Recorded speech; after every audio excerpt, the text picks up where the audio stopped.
โพสต์ลงหน้าจอแม่นแฟนผู้ใดเดโนมาขอเป็นเพื่อนเฟซเฮาบอกว่ายังโสดโปรดจีบใจยังว่างเปล่าน้องบอกว่าเหงา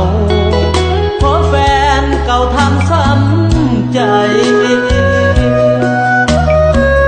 แซดหาตลอดบอกว่าซอกซ้ำบอกว่าอยากขอเว้านำเพื่อทำให้ใจสบายอยากลืมความเจ็บแล้วเริ่มต้นกับคนใหม่อยากลืมผู้ชาย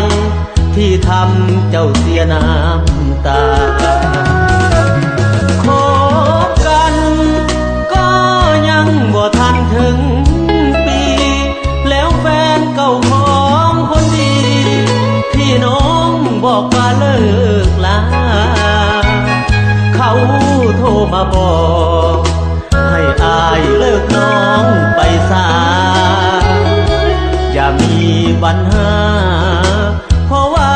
น้องเป็นเมียเขาสุดท้ายถูกหลอกหัวใจซอกซ้ำย้อนหลงเสื้อคนใจดำเขาทำซ้ำจนนั่งเหงาเสียความรู้สึกจนน้ำตาเสร็จหัวเขาย้อนถูกเมียเขาตัวเฮาทางโลกออนไลน์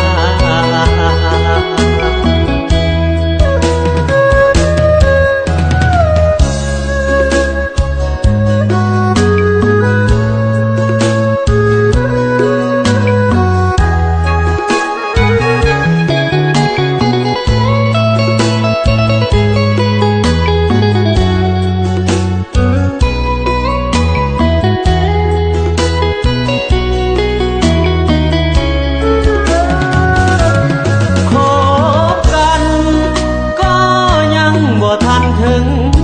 ปีแล้วแฟนเก่าของคนดีพี่น้องบอกว่าเลิกลาเขาโทรมาบอกให้อายเลิกน้องไปซะอย่ามีปัญหาเพราะว่าน้องเป็นเมียเขาสุดท้ายถูกหลอกหัวใจซอกซ้ำย้อนหลงเสื้อคนใจดำเขาทำซ้ำจนนั่งเหงาเสียความรู้สึกจนน้ำตาเสร็จหัวเขาย้อนถูกเมียเขาตัวเฮาทางโลกออนไลน์เสียความรู้สึกจนน้ำตาเสร็จหัวเขาย้อนถูกเมียเขาตัวเฮาเจ็บจนเกือบตาย